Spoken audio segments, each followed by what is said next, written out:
Now come to the trade. We studied that during the Harappan and Mesopotamian civilization, trade flourished very well. That is the symbol of the granaries. That's why people built the granaries there. The surplus food grains are stored there. It is a best example for a trade and commerce flourished during the time of the Harappan and Mesopotamian civilization, Mohenjo-daro civilization. Social, very elaborated social structure and a standard of living confirmed by the presence of the granaries. Number of seals and a uniform script and regulated weight and measures in the wide area indicate the experience of highly developed system of trade. Then Harappa trade not only with the other part of India but with many other countries of Asia. Harappans carried on considerable trade in stone, metal, shell, etc. Within the Indus civilization zone, common products have been found in all the areas indicating some kind of trade. They did not use metal, money, but carried on exchange through the barter.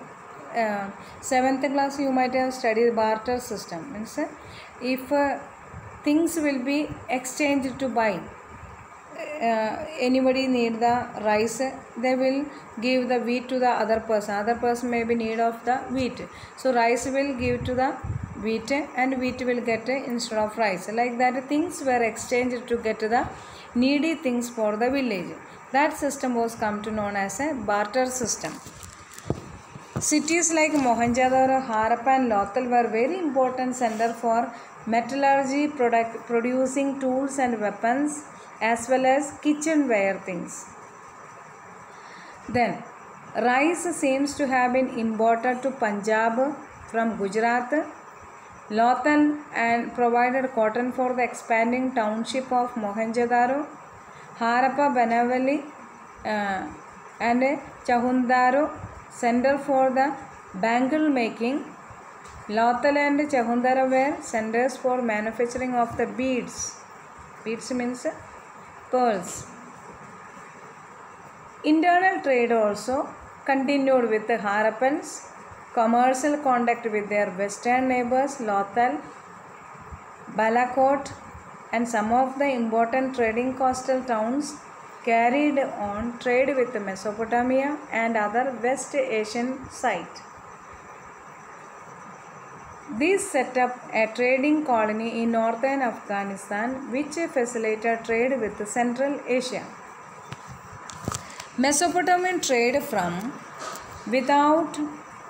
about 2350 BC onwards refer to trade relation with Meluhha, which was an ancient name given to the Indus region.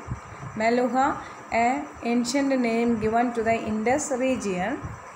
Mesopotamian texts refer to intermediate trading stations called Delaman and Macon, which lay between Mesopotamia and Meluhha.